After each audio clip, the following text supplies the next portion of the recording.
ዝሙት ላይ ለመውደቅ በቃ አንድ ቴክስት፣ አንድ ስልክ ብቻ። ወዴት እያመራን ነው? እህቶች ክብርሽን ጠብቂ። ይሄን ክብርሽን፣ ወጣትነትሽን አላህን በሚፈልጉ መልኩ አሳልፊ። ወጣትነትሽን አታባክኙ። ወጣትነትሽን ነገ ርቆሽ ለመሄድ ሰው አትስጩ። አዎ ወንዶች ጉዳችን ስሙ። አብዛኛው ወንድ ሴትን እንደ ሎሚ ምጥጥ ያደርግና ገርል ፍሬንድ ብሎ ልክ ጋብቻ ሲመጣ ይመጣና እኛ ጋር ኡስታዝ አቤት ላገባ ነው እና የምስኪን ልጅ የለችም ጓደኛ አድርጎ ያዛት ማጠቃላይ አይፈልጋት የመስኪን ልጅ የለችም ይላል። ስለዚህ ሞኝ አትሁኝ እህቴ። ወንዶች ፊት ነው የምናገረው። ቢከፋችሁም ይክፋችሁ። እህቶች አሏችሁ አይደል? ለእህቶቻችሁ ስለምታስቡ ማለት ሞኝ አትሁኝ።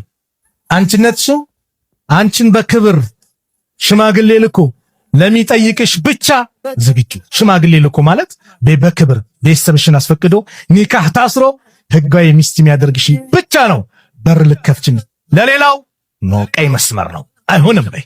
ቆርቆሮ አሳይቶሽ፣ ቆርቆሮ ማለት እህቴ መኪና ነው። ቆርቆሮ አሳይቶሽ ሊደልልሽ አንቺነትሽን ክብርሽን ሊያዋርድ ነይ ብሎ በገንዘብ አባብሎ ሲጠራሽ ፈቃለት ያለች እኒ አኻፉላህ እኔ አላህ አፈራለሁ ካለች እሷም የማንም ጥላ በሌለበት ሰዓት አላህ እርሱ አርሽ ጥላ ስር ይመድባታል።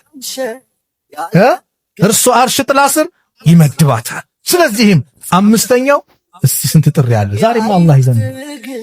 ሁሉም ተቃራኒ ጾታ እርስ በርስ እየተፈላለገ ነው። ቀላል ሆነ እኮ ወላሂ።